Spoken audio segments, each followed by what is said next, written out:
देखो डियर, अब हम कुछ इम्पॉर्टेंट पॉइंट की बात करेंगे। जैसे पहला आपका लिखा हुआ है परिमिसिबल स्ट्रेस। परिमिसिबल स्ट्रेस को अनुज्ञेय प्रतिबल हिंदी में कहते हैं और also known as working stress. Permissible stress का मतलब वर्किंग स्ट्रेस, कार्यकारी प्रतिबल। जो वर्किंग स्ट्रेस का मतलब होता है कार्यकारी प्रतिबल। देखिए, अगर जो प्रैक्टिकली समझें इसको हम, तो जैसे आपके यहाँ चेयर होगा, कुर्सी, और जब कुर्सी पे आप बैठते हैं तो कुर्सी पे कुछ भार लगता है, तो उस भार की वजह से उसमें कुछ प्रतिबल उत्पन्न होते हैं तुम्हारी कुर्सी में। तो जो तुम्हारे बैठने की वजह से कुर्सी में प्रतिबल उत्पन्न हो रहा है उसको क्या बोलेंगे? कार्यकारी प्रतिबल, मतलब वर्किंग स्ट्रेस। यहाँ पर आप समझ गए होंगे। अब बात आती है कि टाइप्स ऑफ रिबिट की। देखो डियर, रिबिट दो प्रकार के लगाए जाते हैं। एक तो होता है पावर ड्राइवन रिबिट, एक होता है हैंड ड्राइवन रिबिट। इस पावर ड्राइवन रिबिट का मतलब होता है कि मशीन द्वारा कसा जाए, जिससे मशीन द्वारा रिबिट को लगाया जाए। और हैंड ड्राइवर मतलब हाथ से रिबिट को लगा के और जो पेंचकस से कसते हैं, वो है तुम्हारा। तो इसका एक्जियल टेंशन का मतलब क्या होगा? अक्षीय तनाव। इसको सिग्मा 80 से हमने लिखा है। तुम्हारी किताब में पॉलिटेक्निक ने FT से लिखा होगा, F और सफिक्स में T होगा, FT। तो आप इसको देख के डरिएगा मत। जैसे 100 किलो न्यूटन पर mm² है, तो सिग्मा 80 की वैल्यू 100 न्यूटन पर mm² ही लिया जाएगा, किसमें? पावर ड्राइवन में। अच्छा, इसके नीचे 90 लिखा होगा, तो आप 90 का मतलब क्या समझ रहे हैं? देखिए, डरिए मत। जो 100 न्यूटन है ये है लैब की वैल्यू, और जब हम इसको फील्ड में लगाएंगे, फील्ड का मतलब जैसे तुम्हारा घर बन रहा है, वहाँ पर जब हम मशीन को ले जाएंगे रिबिट से लगाने के लिए, तो वहाँ पर जो इसका एक्जियल टेंशन लेंगे, अक्षीय तनाव लेंगे, वो कितना लेंगे? 90। और जब लैब में चेक करेंगे तब 100 लेंगे। अब बात क्लियर हो गई? साइड पे हम कितना लेंगे? 90, मतलब 10% घटा देंगे। ऐसे शेयर स्ट्रेस की वैल्यू है, तो शेयर स्ट्रेस की वैल्यू आपकी किताब ने लिखा होगा स्मॉल FS से लिखा होगा ऐसे, और हमने किससे लिखा है? टाउ BF से। तो इसमें भी 100 न्यूटन पर mm², और इसका भी 90 हो जाएगा। 90 कैसे हुआ पता है? 10% घटा दिया गया फील्ड के लिए। और बियरिंग होता है तीसरा। आपकी किताब ने इसको या तो FB से लिखा होगा, FB से, या फिर सिग्मा B से लिखा होगा। हमने इसको सिग्मा PF से लिखा है, तो आप डरिएगा मत। इसको चाहे आप FB से लिखिए या फिर सिग्मा B से लिखिए, ये आपका बियरिंग होगा। तो देखो, लैब में होता है कितना? 300, लेकिन जो साइड पे लेंगे वो 270, मतलब 300 का 10% निकालेंगे तो 30 घट जाएगा ना, तो 270 बचेगा। ऐसे जब हम हैंड ड्राइवन का लेते हैं तो इसमें 80 होता है, 80 में से 10% को घटाएंगे, 72 बचेगा। 80 इसका भी और 250 इसका भी। ये वैल्यू आपको वैसे याद रखना है, लेकिन ये जनरली क्वेश्चन में दिया रहता है पॉलिटेक्निक के। अब यहाँ पर लिखा भी हो कि for field riveting permissible stress are reduce by 10%, मतलब जो फील्ड में रिबिट को यूज करेंगे उसका जो अनुज्ञेय प्रतिबल होगा वो 10% कम कर दिया जाएगा। अब बात आती है परमिसिबल स्ट्रेस इन प्लेट। देखो ध्यान रखना, ये परमिसिबल स्ट्रेस रिबिट का है, ये रिबिट का है, और ये परमिसिबल स्ट्रेस प्लेट का है। तो प्लेट और रिबिट में डिफरेंस है, देख लीजिए ध्यान से। एक बार मैं समझा दे रहा हूँ आपको यहाँ पर छोटा सा, कि ये आपका प्लेट होगा, ये क्या होगा? आपका प्लेट। ये आपका छोटा सा प्लेट है, और इस प्लेट को दूसरे प्लेट में जोड़ने के लिए क्या यूज करेंगे? रिबिट। भाई रिबिट से ही तो इसको जोड़ोगे। तो रिबिट का परमिसिबल स्ट्रेस हमने ऊपर पढ़ा, जो कि ये है। और ये जो पढ़ रहे हैं परमिसिबल स्ट्रेस, ये किसका है? ये प्लेट का है। अच्छा, जो प्लेट बनेगा वो किसका बनता है? लोहे का, यानी कि स्टील का बनता है, माइल्ड स्टील का। और माइल्ड स्टील के लिए डियर तुम RCC में पढ़े हो FY की वैल्यू 250 होती है। कितनी होती है? 250। ये किसके लिए होता है? माइल्ड स्टील के लिए। FY की वैल्यू तुमने पढ़ा होगा इस उसमें RCC में, जो FY की वैल्यू होती है वो कितनी होती है? 250। तो ध्यान रखना डियर कि यहाँ पर 0.6 FY लेते हैं, मतलब 60% ही FY का लेंगे। FY तुम्हारा अल्टीमेट स्ट्रेस है, मतलब मैक्सिमम स्ट्रेस, इसमें 250 उत्पन्न हो सकता है, तो उसका 60% लेंगे। तो 250 का जो 60% होगा, 60% का मतलब क्या होता है? देखो 60%, इस 60% का मतलब होता है 60/100, 60/100। तो एक जीरो से एक जीरो गया, और 6 में 10 से भाग देंगे तो आएगा 0.6। तो इसका मतलब हुआ 0.6, इसलिए 60% बोल रहे हैं। तो 60% यहाँ लेते हैं तो 0.6 FY, तो 0.6 से 250 को जब गुणा करोगे तो वैल्यू आएगी कितनी, कितनी वैल्यू आएगी 150। ये बात यहाँ पे आपको क्लियर हो गया होगा। ध्यान रखिएगा ये जो 150 है ये प्लेट का स्ट्रेस है, रिबिट का स्ट्रेस ऊपर वाला है, ठीक। ये आपको बहुत ही इंपॉर्टेंट है और आपको ध्यान रखना है ये पॉइंट। अब बात आती है डायामीटर ऑफ होल। अच्छा देखिए, इस पेन को आप क्या मानिए, रिबिट। ये हमने आपको पहले भी वीडियो में समझाया, एक बार और समझाई दे रहा हूँ।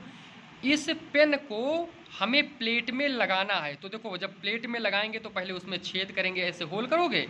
अब इसमें होल जब करोगे तो एक बात हमें आप बताइए, जो हमने प्लेट में यानी कॉपी में होल किया है वो इस रिबिट के डाया से, यानी इस रिबिट का जो मोटाई होगा, ये देखो मोटाई, ये गोल है ना, तो इसको डाया बोलेंगे, डायामीटर।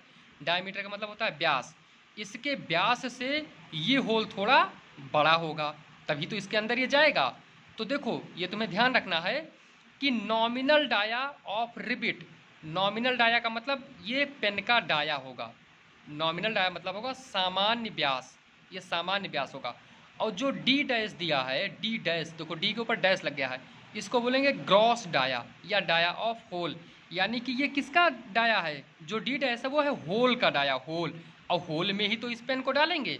यानी कि हमें क्वेश्चन में हमेशा डी की वैल्यू दी रहेगी, मतलब नॉमिनल सामान्य व्यास दिया रहेगा, और डी डैश हमको निकालना होगा।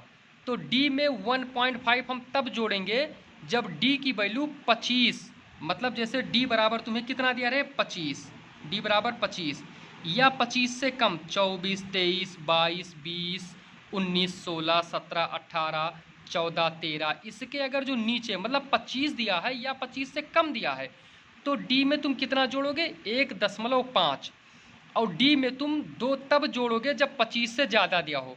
मतलब 25 से ज़्यादा का मतलब 26, 27, 28, 29, 30, 31, अगर जो ऐसे दिया होगा तब हम डी में कितना जोड़ेंगे 2। ये बात आपको ध्यान रखना है। अब छोटे छोटे डेफिनीसन हैं, ये डेफिनीसन आता है एग्जाम में, इसलिए आप इसे लिखेंगे। देखिए एक होता है आपका गेज, एक होता है पिच। हमने आपको बताया है डियर कि ये जैसे प्लेट है कोई, और इस प्लेट पर हमें एक बल लगाएंगे। देखो एक फोर्स लगा है हॉरिजॉन्टल डायरेक्शन में। अब इस बल के जो परपेंडिकुलर दूरी होगी, दो रिबिटों के बीच परपेंडिकुलर डिस्टेंस, उसको क्या बोलेंगे गेज। बात समझिएगा। जैसे एक दूसरा प्लेट यहाँ पर हम बना रहे हैं, देखो देखो ध्यान से देखो कि जैसे एक दूसरा प्लेट हमने यहाँ पर बनाया, एक दूसरा प्लेट हम यहाँ पर आपके लिए बना रहे हैं। तो अगर जो ये प्लेट हम यहाँ पर बनाए हैं, जैसे देखो अब इस प्लेट में हम एक बल लगाएंगे, पी फोर्स हमने ऐसे लगा दिया है। तो ये रिबिट हो गया, ये रिबिट हो गया, ये रिबिट हो गया, ये रिबिट हो गया। अब इन दोनों रिबिटों के बीच जो परपेंडिकुलर, देखो परपेंडिकुलर मतलब जैसे ये तो परपेंडिकुलर होना ही, फोर्स के जो दिशा में लगे, जैसे फोर्स इस दिशा में है तो फोर्स के दिशा के बीच की दूरी, इसको क्या बोलेंगे पिच, जिसको पी से लिखेंगे। और इस रिबिट के जो परपेंडिकुलर हो, जैसे फोर्स के जो फोर्स है, अब इस फोर्स पर परपेंडिकुलर यही लाइन तो डालेगा, ये परपेंडिकुलर होगा, परपेंडिकुलर मतलब लंबवत, तो इसको बोलेंगे गेज, जी से लिखेंगे इसको। तो गेज की अगर जो हिंदी में तुम थ्योरी लिखना चाहो तो क्या लिखोगे कि बल के जो दो रिबिटों के बीच जो लंबवत दूरी होगी बल की दिशा, बल के, उसको हम गेज बोलेंगे। और पिच का थ्योरी लिखोगे कि दो रिबिटों के बीच फोर्स के ही दिशा में, फोर्स के ही बल के ही दिशा में, उसको हम पिच बोलेंगे। तो ये आपका गेज और पिच का डेफिनीशन हो गया है। अब आता है बात कि मिनिमम पिच, जैसे कम से कम पिच तुम कितना रखोगे। जैसे देखो पिच होता क्या है, एक बार ध्यान से समझ लो सारी चीज़ें अच्छे से, तभी तुम क्वेश्चन कर पाओगे। पिच तुम्हारा ये हो गया, जैसे ये रिबिट हो गया पहला रिबिट और ये दूसरा रिबिट।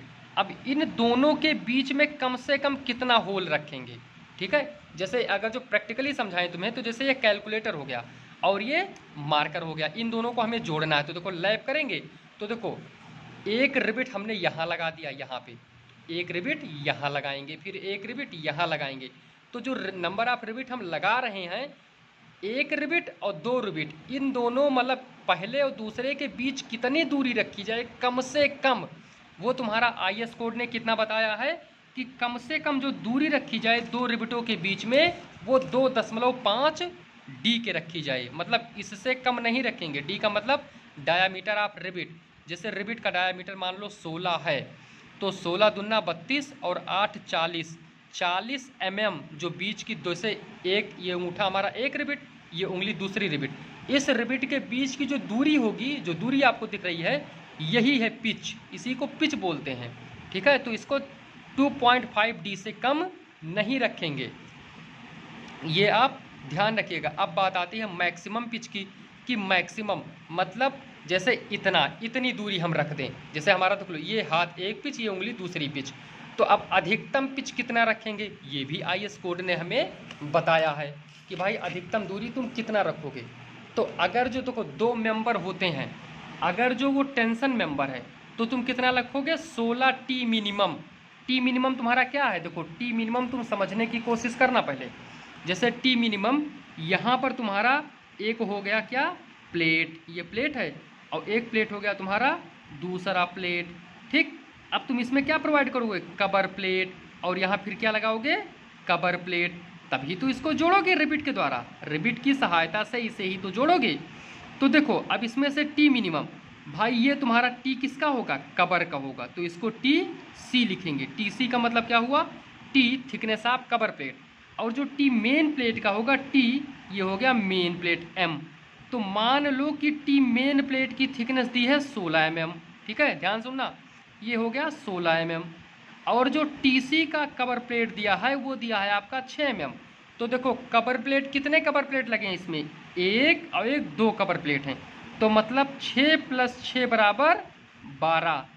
अब इन दोनों में से कौन सा कम है, तो कौन सा कम है, 12 कम है, 16 ज़्यादा है। ठीक है, मतलब 16 किसका थिकनेस है, इसका, और 12 किसका है, पहले वाले कवर प्लेट को मिलाकर और दूसरे वाले कवर प्लेट को मिलाकर। ठीक, तो यहाँ पर लिखा है T मिनिमम, मतलब 12 और 16 में से जो कम है तो वहाँ पर ये वैल्यू तुम लोगे, ये तुम्हारी मैक्सिमम पिच होगी।